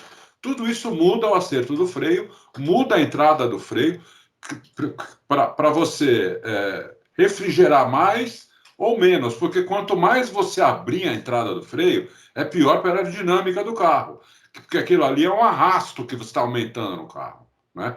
Então, o ideal seria a entrada de freio ser desse tamanho aqui. Só que... Mas aí é que tá, né, Adalto? Tem pista que dá e tem pista que não dá. Exatamente, né? Então, tem pista que se você fizer uma entrada de freio desse tamanho, em 3 voltas o cara não tem mais freio, entendeu? Então, é isso. Tem diferenças. É isso. Só para complementar rapidinho, a pergunta do ouvinte é muito legal. É muito legal. Eu acho que a resposta para ele é que é muito variável, depende muito. Se os caras chegam em Interlagos, eu perguntei a temperatura para os dois aí baterem cabeça. Se os caras chegam em Interlagos, está muito calor, é uma vedação. Se os caras chegam em Interlagos, está muito frio, é outra vedação. Então, quem assistiu a sexta-feira no México, os 2 treinos, a Mercedes estava apanhando do freio na sexta-feira. Hamilton e Bottas rasgaram a curva 1, aquela fritada que freia as 4 rodas. Isso aconteceu mais de uma vez no México. Aquilo ali é freio, é muito freio, é muita questão do freio. Então, isso varia de treino para treino. Os caras podem mudar, podem afinar a pastilha, eles podem trocar a pastilha para uma mais fina. Então, a pastilha, aquele disco, né? Não necessariamente a pastilha, o disco mesmo. Enfim, então, gente, freio é cada hora de um jeito, cada situação é uma. Mas a pergunta é muito boa. Para o freio serve aquela máxima que usaram erradamente para o pneu, que quanto mais frio, melhor. Né? Quanto a temperatura do ar e do asfalto mais fria, melhor para o freio. Melhor para o carro, melhor para o freio, porque você precisa de uma entradas pequenas de ar para resfriar o freio. Né? Tinham falado isso de pneu não, mas freio sim. O Renato Moraes, vocês acham que a presença do Adrian Newey é uma vantagem da Red Bull na construção de um carro competitivo a partir do regulamento de 2022? Eu não tenho dúvida. Sim. Não tenho dúvida que certeza. Sim. O cara é um gênio, né, gente? O cara é genial. Apesar de que eu sempre falo, gente, a restrição aos engenheiros, a partir de agora, ela é enorme, porque o carro tem várias peças várias partes, melhor dizendo, que não podem ser mexidas. A Fórmula 1 vai proibir os bargeboards, isso que tem aqui atrás da asa dianteira, ali, aquele monte de dentinhos, enfim. Aquilo não vai poder mais. Então, tem várias... A Fórmula 1 declarou, o Nickton Bases declarou em 2019. As áreas que podem prejudicar a ultrapassagem serão proibidas de serem alteradas no carro. Então, enfim, é vago, mas é só para dar uma ideia de que, claro que o Adrian Newey vai ser uma vantagem, eu concordo plenamente, o cara é genial, o cara vai sacar alguma coisa em alguma hora. Mas não é mais assim... Só com um estalar de dedo o campeonato está resolvido numa sacada só. Acho que vai ser mais difícil. O João Pedro Marques de Mello, se de repente a Alfa Romeo entregar um carro capaz de vencer em 2022, será que o Bottas poderia elevar o seu nível de pilotagem junto ao status de primeiro piloto da equipe? Vai depender de quem for o segundo, hein? Não, o primeiro piloto eu acho que ele vai ser, né, gente? Sim. Em termos de ajudar a equipe... Mas e se vier aquele que você falou aí que não pode ficar fora? Eu esqueci o nome. É o Piastri, né? É o Piastri. Aí ele vai ter trabalho. Aí ele vai ter... Eu não aposto... Se for Bottas e Piastri, E eu não boto as minhas fichas no Bottas, não. Claro que ele tem uma vantagem. O cara é experiente, o cara é rápido, o cara tem uma vantagem. Mas olha, o Piastri é aquele cara para chegar e arrebentar. Ele é igual o Leclerc e o Russell. A história dele nas categorias de base é muito semelhante. Vai destruindo o campeonato, assim, ó, vai sentando e ganhando. Então, Bottas vai ter trabalho. Agora, que situação do Giovinazzi na Alfa Romeo, né? O Fábio postou lá a mensagem dele de rádio depois, né? E hoje tiraram uma foto dele almoçando no box da Alfa Romeo também, sozinho numa mesa assim enorme, só ele sozinho almoçando lá. Coitado, já era. Já era, né? Já era. Muito bem. Olha, não, mas o rádio dele mais pro Piastri no negócio, viu? Oi? Tá mais pro australiano o segundo assento, eu tô achando. Porque eu acho que é o chinês. Se fosse o chinês com 30 milhões de dólares, já teria. Porque o cara chegou com 30, será que a Alfa Romeo, não, eu quero 50, por isso está demorando? Porque mas teve a questão do Andretti, Adalto, né? Teve a questão da negociação com o Andretti que ia mudar tudo, né? Que agora acabou, né? Mas aquilo ali pode ter adiado, né? Então pode ser adiado, é verdade. Aquilo pode ter adiado um pouco. E o Adalto, esses caras são tão gananciosos que eles sabem que eles têm a única vaga disponível na Fórmula 1. Então eles seguram o chinês com 25, porque vai que chega alguém com 30. Vai que chega alguém com 35. Quando a equipe é a última a decidir, gente, ela é dona do mercado. Ela é simplesmente dona do mercado. Porque só tem ela, só tem uma vaga. E só tem 20, né? Só tem 20 lugares. Tem 19 que já estão garantidos. Ela é dona. Ela é lei da oferta e da procura. Agora, só rapidinho. Querendo. Só rapidinho, para quem não viu esse rádio, para quem não viu lá no Twitter, o Giovinazzi, quando acabou a prova no México, ele falou, né? Muito obrigado pela excelente estratégia, numa ironia completa com a equipe, que fez uma estratégia erradíssima.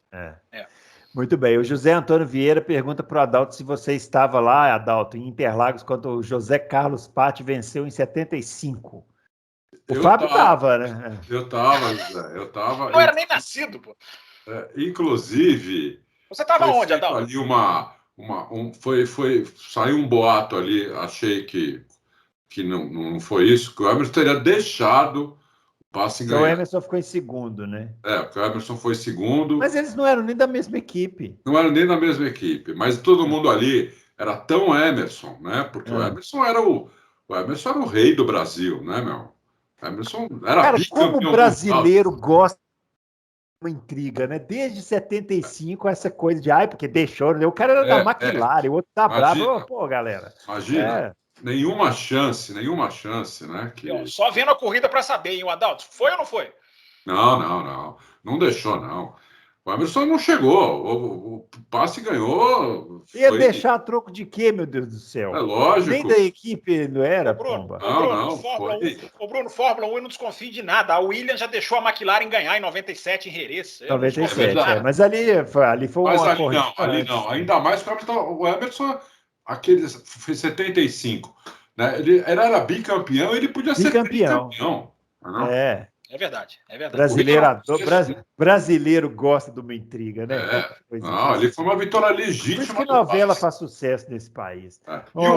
E o Patti tinha a mão. O nome do autódromo era José Carlos Passe. Sim. Ele tinha a mão de Interlagos inacreditável. Você só não respondeu uma coisa. Aonde você estava na pista? Eu quero saber aonde você estava ali. Agora é difícil, e justamente 75 eu não lembro. Eu não vou chutar. Eu não vou chutar. Mas só 40 e tantos? Só 40 e tantos anos atrás. 75 era da época que acampava, né? Não ia para lá acampar. Isso, era da época que acampava. Os primeiros anos a gente acampava lá dentro, né? Então eu não vou chutar, não. Você que está indo aí para Interlagos hoje, de seu Uber, o Adalto chegou lá, era só mato. Ele chegou lá com o facão só abrindo lá para você curtir a sua arquibancada. Quem é aqui de São Paulo é o seguinte... A cidade acabava um pouquinho antes do aeroporto de Congonhas. Depois do aeroporto de Congonhas não tinha mais cidade. Era mato, era uma estrada que ia até Interlagos. Então é isso. Chegava lá, a pista não tinha muro, nada. Era mato para todo lado. Era uma pista no meio do nada. É isso. Bruno, você está falando aí que não era conforto, você está enaltecendo o conforto aí dos dias atuais, mas eu acho que devia ser muito melhor. Você ir para a pista para acampar, se ficar ali dentro. Isso é maravilhoso. A união das pessoas. Eu pensei muito isso quando eu fui a Silverstone, e eu saí de Silverstone e olhei o acampamento, mas assim, aquele acampamento que some da sua vista de tanta barraca. Pensei, gente, deve ser muito legal ficar aqui. Deve ser muito bom, Você faz um churrasco, você conhece gente. Né? A gente já era quinta-feira, depois do almoço. Aham. Outros tempos, né? Mas devia ser bom isso mesmo. Tem na Europa. Então, isso tem muito na Europa de acampar ainda. Né? Não acampa mais dentro, igual era antigamente, né, Adalto? Você podia acampar ali até no miolo. Dentro da pista, Depois tiraram, né? Mas eu não sei se foi nos 2 ou nos 3 primeiros anos, acampava dentro da pista. Isso aí. O Roberto Escafuto, ele está perguntando o seguinte: sempre vejo nas transmissões os narradores, comentaristas e até mesmo aqui no Loucos dizerem que tal carro sai de frente, tal carro sai de traseira. Eu, na maioria das vezes, vejo como uma derrapada. Como que a pessoa consegue definir que quando o carro escapa, ele saiu de frente ou de traseira? Dá uma clareada aí para mim, Ada. Essa é boa, hein? Eu vou deixar o Adalto responder, mas essa tem uma resposta boa para essa daí. O Roberto Escafuto. Quando o piloto contra-esterça no meio da curva, é porque a traseira foi.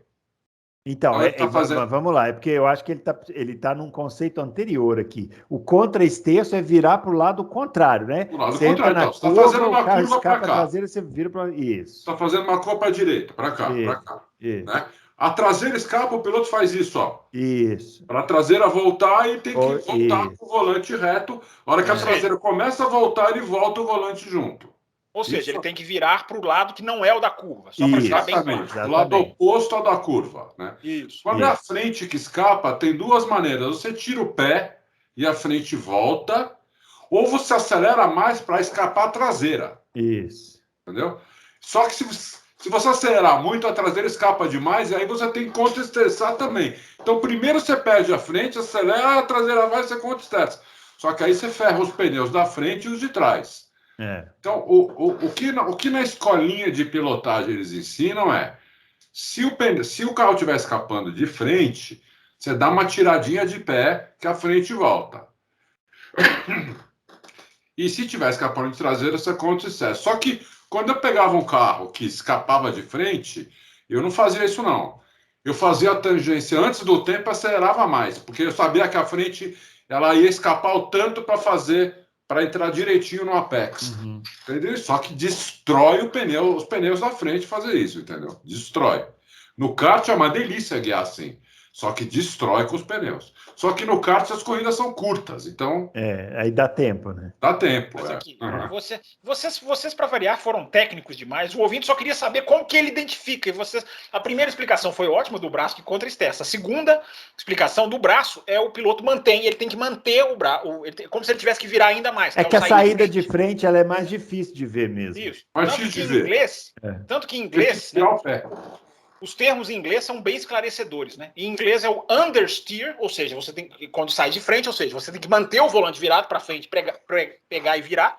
E quando sai de traseiro, os ingleses chamam de oversteer, ou seja, ele tem que subir, tem que trazer para cima. Então, a técnica do braço, para quem está tentando identificar, igual o ouvinte, eu acho que é o caso, é olhar o braço. Que é isso que o Adalto falou aí de levantar o pé. Dificilmente você vai conseguir captar se for uma fração de segundo a correção. Não dá. Só na câmera on-board você consegue ver isso. Agora, se você vê, quando o cara acaba batendo, você vê que o cara está com o volante virado, o carro continua indo reto, até ou bater devagar ou forte, ou nem bater, conseguir parar o carro antes com o volante virado e o carro indo reto, ele saiu de frente, entendeu? Saiu de frente, isso. É isso aí. Se a traseira quer ultrapassar, ele saiu de traseira. É só pensar isso. Quando a traseira quer ultrapassar o piloto, porque ele saiu de traseira. Básico, isso aí. Básico. O Carlos César pergunta, se o Verstappen ganhar o Grande Prêmio de São Paulo, o título de piloto já está garantido? Caso isso aconteça, a Mercedes vai focar nos construtores? O Fábio já respondeu que não. Acho que mesmo se ele ganhar o Hamilton em segundo, o campeonato, para mim, não acabou. Para mim. Não acabou, mas para mim sobe para 80% para o Verstappen. Sim. Vai com esses 80%. Aí se o Verstappen abandona na corrida seguinte, aí cai para menos 5%. Aí, ô Bruno, aí ele chega aqui, aí ele vai vir aqui e fala assim, não, eu não disse que ia acabar. Já vai. Olha como eles são. Confraria, anota aí esse momento que eu estou falando, vê o tempo que está aí. Aqui. Tá bom, 1:14. Mas aqui, ô Bruno, vamos fazer a matemática, né? Tá 19. Primeiro a gente vai ver a sprint, né? A sprint vai ser muito importante, porque a sprint o Hamilton pode tirar lá uns 3 pontos, né? Que pode ser decisivo. Mas vamos supor, tirando a sprint, de 19, se ela passa para 27 em 3 corridas, são 75 pontos em disputa, 70 com as voltas mais rápidas, 70 e mais do que isso, 78. Então, 25, 26 em 78, gente, o campeonato está aberto. Mas é isso, claro, que o Verstappen vai estar numa situação de não precisar ganhar mais. Isso vai ganhar mais, basta chegar em segundo. Isso é fundamental. Isso seria fundamental. Mas não acaba, não, gente. Um abandono, vocês estão esquecendo dos abandonos, vocês ouvintes. O abandono vira o jogo. Eu já falei, o Hamilton pode sair de Interlagos quase com favoritismo. Se a gente for analisar a Arábia Saudita, Catar, como pista que pode ser da Mercedes, pode ser, não sei. O cara pode virar favorito. O que acontece é o seguinte, eu acho que eu vou explicar bem agora para ele. Vai rápido, porque nós temos que abrir o DRS aqui, ó. Se o Verstappen ganhar essa corrida e o Hamilton chegar em segundo ou terceiro, o que seja, mesmo que ele chegue em segundo, não depende mais só do Hamilton para ser campeão. Tá? Porque o Hamilton pode ganhar as outras 3 e mesmo assim não ser campeão. Então, aí por isso que complica muito a situação. Isso faz bastante diferença, né? O Marçal Kawai Prado, estou nos preparativos para amanhã. Aguardando, nesse momento, espero fazer meu exame. Ele está contando aqui sobre ir para Interlagos, para os confrades. Ele está dando uma dica para usar o celular para acessar um aplicativo aqui onde tem o passaporte lá de vacina, porque vai precisar do passaporte de vacina para entrar. Então, convido aqui os ouvintes a entrar para ver a dica que ele está dando. Marçal Kawai Prado. Muito obrigado e boa corrida aí, viu, Marçal? Leva a capa de chuva, apesar de estar... Depois manda para as mensagens contando aí, bastidores. Isso, vai contra os bastidores. O Dan José, o processo de abertura da asa móvel, limitador de velocidade nas entradas do pit e o safety car virtual, RS, é feito pelo piloto de dentro do carro ou pela equipe remotamente? Que tipo de conexão as equipes usam para reiniciar o carro remotamente? Não, mas a equipe não reinicia o carro remotamente, né? Acho que não o piloto tem que isso, reinicia. Não pode, né? Não, é proibido essa telemetria box-carro, né? Não, o piloto aperta, o piloto quando vai entrar no box, ele aperta um botão no carro, que esse botão limita o carro, a velocidade do carro. Ele só aperta de novo quando ele está saindo do box, passa aquela linha branca, ele aperta de novo, volta a potência total do carro. A asa móvel também é o piloto que abre e ela fecha quando ele pisa no freio. Isso. Agora, a asa móvel tem um detalhe interessante, né? Porque quando o piloto passa na linha, há um sinal sonoro na orelha dele. Ele recebe um apito quando ele pode. E se ele errar, se ele abrir o DRS antes da linha, o DRS não abre e ele não tem a chance de abrir naquela reta. Se ele apertar antes o botão de abrir. Então tem essa curiosidade. Podia acontecer mais, né? O cara não abriu, não deu. Mas, enfim, ele tem essa curiosidade. Mas todos esses que ele citou são acionados pelo piloto. Muito bem. O João Vitor. Salve, meus queridos. Adalto, você sempre diz que o efeito solo do ano que vem não é o mesmo que era usado antigamente. Você e o Fábio poderiam explicar como funciona o efeito solo raiz e a diferença dele que será usado no ano que vem? Quero ver se vocês conseguirem explicar isso rápido. Tem que ser pai bola, vai você, Adalto. Rápido é difícil. O efeito solo raiz é o seguinte: toda a lateral do carro que chama saia, né? Todas as duas laterais do carro, desde a asa dianteira até a asa traseira, ela tinha uma capa e por dentro ela era assim. Lá por dentro ela tinha um troço fazendo assim. Para fazer com que o ar que passava, para fazer aquele efeito tampa, quando você vai abrir uma tampa de um pepino, de qualquer coisa, você não consegue porque dá... Como é que chama aqui? É isso, a gente entendeu. É porque você usou pepino, mas o pessoal conhece mais aquela lata de palmito. O nosso editor vai adorar esse pedaço. Vai adorar esse pedaço. Entendeu? Então, tudo aquilo porque você faz o ar passar mais rápido por um lugar do que por outro, que nem o avião, né? O avião se mantém no ar por causa disso. É exatamente o oposto do avião, né? Então, só que agora, esse efeito solo vão ser dois... e aquilo era no chassi. Agora vão ser dois túneis que vão ser acoplados ao carro, que são menores do que era aquele, e eles não são tão eles não têm a mesma curvatura que tinha aqueles. Então, não vai dar aquele super efeito de sugar o carro para baixo. Vai dar um efeito de sugar um pouquinho, mas muito menos do que dava antes.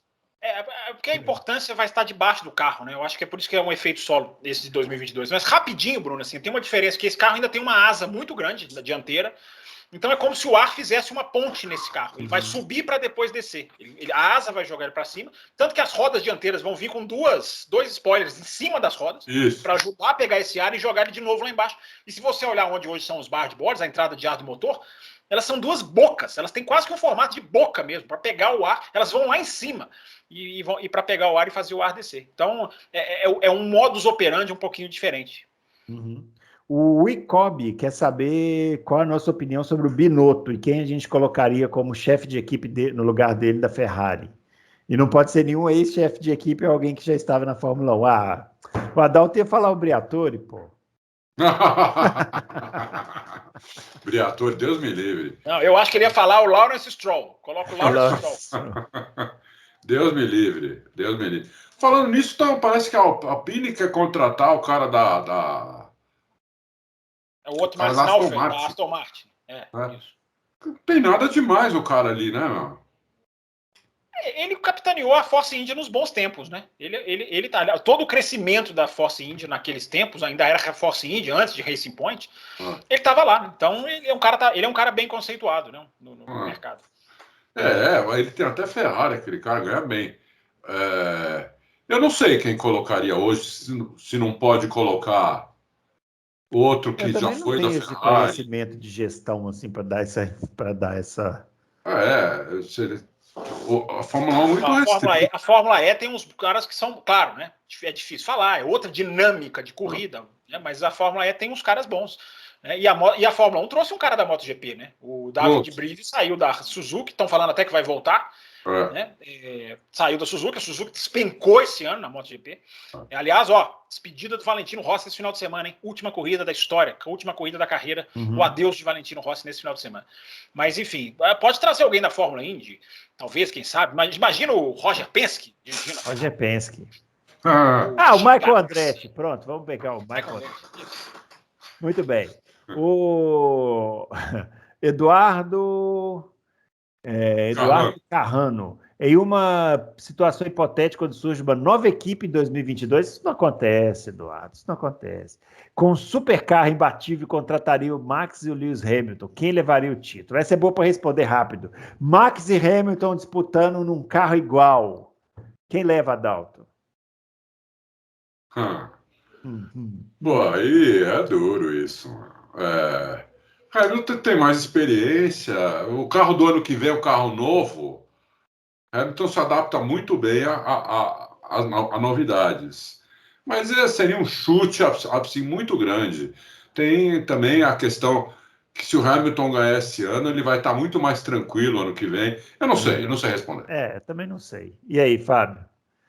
Hoje, é o que eu falei no programa passado, hoje Verstappen para mim está guiando mais. Não significa dizer que ele é mais piloto do que o Hamilton. Estou falando que hoje para mim o Max tá um dedinho acima, tá? O Max tá brilhante, olha o que o cara fez, olha as largadas que o cara tá fazendo. Enfim, o cara, para mim, daqui a um mês, quando acaba o campeonato, pode ser diferente. O Hamilton pode dar um show nas 4 corridas, eu vou chegar aqui e falar, pronto, o Hamilton hoje está pilotando melhor. Mas estamos gravando no dia 11/11. E no dia 11/11, para mim, o Verstappen é o melhor piloto do mundo, como eu falei na edição passada. O Caboloso está perguntando quantos 29 pontos vocês acham que o Max vai fazer esse fim de semana? Tá igual o Galo com a mão na taça. Para tristeza do Bruno e do Fábio, eu não fico nem um pouco triste com ele. Fica assim. Ele fica assim. Para mim, parabéns aí, vai ser campeão. Bom, é bom ser campeão. É bom que eles descubram que é bom ser campeão. É importante. Ele está dizendo que o 29 pontos. O Max vai ganhar a corrida de curta de classificação, o GP faz a meia volta. Pode ser mesmo, não sei, pode ser. Quem sabe? Sim. O Max tem 5 pontos apenas em 2 corridas com o sprint, hein? É claro que é uma curiosidade, mas olha, não sei não, hein? Vamos ver. E vai chover sexta-feira, hein? Atenção. E se chover, pois é. Alô? Vai chover sexta-feira. Se chover, muda tudo, gente. Fernando de Maria. Sobre a Aston Martin com o carro de 2022, qual a dimensão da relação de parceria tecnológica com a Mercedes antes e depois da pré-temporada? Quer falar primeiro? Eu acho que vai mudar bastante essa relação de você pegar o que vem na Mercedes hoje, que eles fazem, né? Que é pegar o projeto, né? Porque agora você não tem informação, as equipes ainda não colocaram em prática. A Aston Martin vai pegar uma Mercedes de olhos fechados? Não vai. E o regulamento, depois daquele carro cópia, mudou completamente, né? Agora há o sistema de scanner, de escaneamento é mais rigoroso, enfim. Não dá para. Agora, se ele está falando de parceria técnica, de peças ou de intercâmbio de informações, isso aí pode continuar. Os caras, né? Os caras ali nos bastidores podem fazer, né? Agora, copiar o carro é que não vai ser bem assim, mais não. Eles vão comprar tudo que o regulamento permite, eles vão comprar na Mercedes, tudo. O resto, não. É o que a Haas faz com a Ferrari, né? A Haas pega tudo que pode e ela pega da Ferrari. Daniel Hartmann, a dificuldade de um piloto ultrapassar o outro na Fórmula 1 é mais em função do carro sensível dos dias atuais ou psicológico do nível do piloto que vem atrás? Está falando que, na opinião dele, o Pérez não passou o Hamilton, foi muito mais por fator psicológico, que ele acha que tinha condições de passar e não passou. Acho que depende. Isso é muito difícil, né? A gente tem que chamar aquele narrador lá que sabe tudo que acontece na cabeça dos pilotos, né? Ele vai saber. Porque por que o Pérez não o Pérez teve, o que ele falou? Qual a palavra que ele usou? Não passou por fator psicológico. Fator psicológico, mas o cara tá em casa, pilotando diante da sua torcida, né? Podendo ajudar seu companheiro a ser campeão do mundo. Ele não passou por ele ficou, ele tá falando que ele ficou intimidado porque era o Hamilton na frente dele. Não é muito parecer coisa do Pérez, não. Não, Daniel, gente, é o fator técnico. A briga dos dois na Turquia, o Pérez é verdade. Olha o roda-roda na Turquia dos dois. É fator técnico, Daniel. É por isso que vai mudar totalmente a Fórmula 1. É exatamente por isso, entendeu? Porque senão eles não iam mudar, porque é um carro novo justamente para parar de acontecer isso. É isso. O psicológico vai ser se o Hamilton precisar passar o Verstappen ou o Verstappen passar o Hamilton, eles vão pensar um pouco como eles vão fazer essa ultrapassagem. É isso aí. E a última pergunta aqui, Adalto, você teria alguma ideia de quantos HPs o motor da Mercedes com esse mapeamento agressivo gera em cima do motor Honda? Esse mapeamento com agressivo dá quase 1.100 cavalos. 1.085 cavalos, mais ou menos. E dá quantos em relação ao motor Honda? É isso que ele quer saber. 15. Entendi. Achei que ele ia falar assim, não sei, é uma pergunta muito difícil. É o que eles falam lá. Eles falaram, 15. Muito bem. Muita coisa. Pega 15, 1.100. É muito pouco. É muito pouco. Mas faz uma diferencinha, né? Muito bem. Finalizando aqui, vamos a ela, a dica da corrida clássica. Tcharam, tcharam, tcharam. Isso aqui, viu, Fábio, é porque a gente não tem a vinheta ainda, então a gente faz uma musiquinha. Tcharam, tcharam, tcharam. Eu sei, eu sou ouvinte de vocês. A corrida clássica de hoje é o seguinte, não poderia ser diferente, né? Teremos o final de semana agora, o Grande Prêmio do Brasil, Interlagos, então nós vamos assistir a maior decisão de título da história da Fórmula 1 no Grande Prêmio do Brasil de 2008. Fábio Campos estava lá, hein? Eu não estava, né? Eu não fui. Essa corrida é engraçada, né? Porque todo mundo já viu as 3 últimas voltas dessa corrida. Todo mundo sabe, final. Acho que nas 3 últimas curvas. Eu não vou dar spoiler, não, mas todo mundo sabe o que aconteceu no final. Mas uma coisa interessante é o seguinte, eu acho que poucas pessoas se lembram de o que aconteceu durante a corrida, né? Durante as 70 Muito bem pensado, Bruno. Né? Que foi uma corrida muito boa. Né? Assim, o Trulli andou muito bem naquela corrida, o Vettel andou muito bem naquela corrida. Então tem muita coisa legal aí para assistir, né? E o Massa... Tá na F1 TV, né? Tá na F1 TV. Ela tá na F1 TV e eu não achei nenhum link aceitável aí no YouTube, então nem passei. Vai ter que ver no F1 TV mesmo. Porque... Ou seja, vocês são mancomunados, né? Você dá uma dica que só tem na F1 TV para o cara entrar lá no Auto Race, comprar através do Auto Race F1 TV. Se ele quiser fazer isso, ajuda bastante, né? Mas se não quiser... Não, isso é mentira, isso é intriga da oposição. Quando tem no YouTube, a gente coloca aqui, né? Porque dessa vez, a única imagem que eu achei do YouTube tinha umas faixas assim na frente, né? Aí não, né? É muito baixo nível isso daí, né? Então, Então tá aí a dica de corrida clássica, Grande Prêmio do Brasil de 2008, belíssima corrida, aproveite o Grande Prêmio do Brasil de 2021, você que vai para o autódromo, você que vai ficar em casa assistindo a transmissão, vai ser uma belíssima corrida, Fórmula 1 de volta ao Brasil, a gente estava com saudade da Fórmula 1, e na próxima semana a gente volta aqui com a cobertura, né, de tudo que aconteceu nesse Grande Prêmio, e vamos falar bastante aí de como ficou o campeonato, né, depois dessa corrida. Lembrando que Interlagos tem a Sprint Race no sábado, né? Não perca também, beleza? Não perca. É isso aí, um grande abraço para todo mundo. Não se esqueça do joinha no nosso vídeo, não se esqueça de se inscrever no canal e não se esqueça de voltar aqui ao canal na terça-feira para a gente falar mais do Grande Prêmio do Brasil, beleza? Grande abraço para todo mundo e até lá.